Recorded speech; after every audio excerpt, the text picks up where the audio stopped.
Which Hat Atelier or Atelier, whichever way you want to pronounce it, both are correct. When I finally arrived at the later half of Jujutsu Kaisen, I felt like this. Oh my god. Oh, hell no, man. What the fuck, man?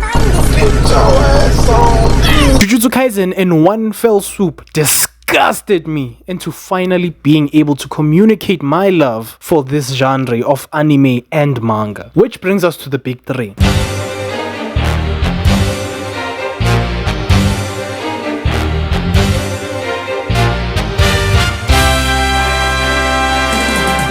My Hero Academia, trash.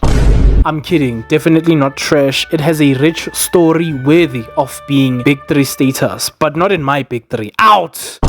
One Piece! I love One Piece, okay? So all these con artist tactics that Oda has been pulling for all these years better lead to something amazing, because if it doesn't...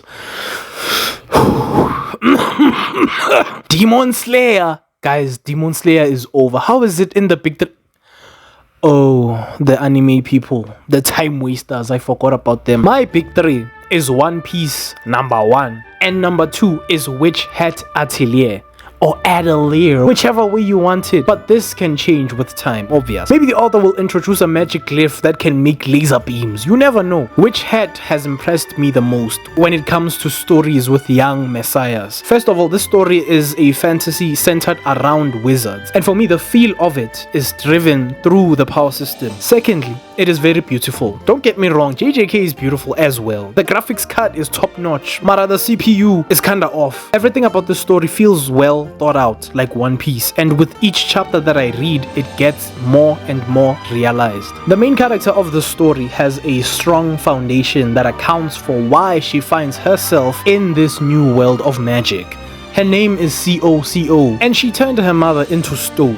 It's the first mistake we see her commit, and for the rest of the story we watch her learn slowly but surely how to undo her mistake, if that's even possible, by the way. This story can definitely gain from doing its own thing and leaving shonen tropes alone. It makes sense when Coco does these, shonen reactions, because she's developed a strong craving for magic, so of course she'd go insane, because to her that's a dream being fulfilled. Every time she's shown something she has always dreamed of, that's a dream being fulfilled. The tropes are not that annoying because Coco is surrounded by rich characters who are all involved in the story, since the story, as of where I am currently, is about learning and what it takes for you to be able to say that you have truly learned. In this world, you draw to produce magic, so that means everyone can do it. So the number 1 job of a wizard is to keep that secret from everyone else who just isn't allowed to know it because of the dangers of magic. And poetically, the main character is used as an example. I'm not gonna lie, it's strange that brimheads want to combat this censoring by enticing Coco, who is now deeply embedded in the ops squad. Like,